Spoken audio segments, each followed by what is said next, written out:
నేను few days back ఒక fabric painting design చేశానన్నమాట. ఆ వీడియో పోస్ట్ చేసినప్పుడు నాకు కొన్ని కమెంట్స్ వచ్చాయి, మీరు ఏ కలర్స్ యూస్ చేశారని. నేను ఇక్కడ ఫెవిక్రిల్ అక్రిలిక్ కలర్స్ యూస్ చేశానన్నమాట.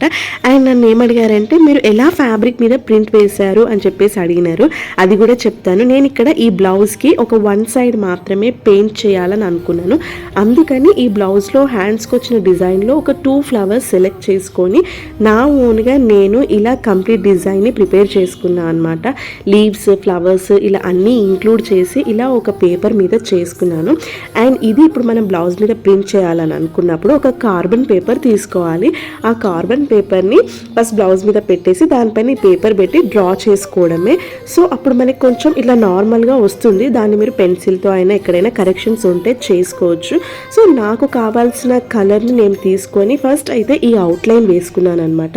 ఈ డిజైన్కి ఫస్ట్ అవుట్లైన్ అవసరం అని చెప్పేసి ఇలా అవుట్లైన్ వేసుకున్నాను. కంప్లీట్ బ్లౌజ్ ఎలా టర్న్ అవుట్ అయిందో తర్వాత చూపిస్తా. ఓకే మరి బాయ్.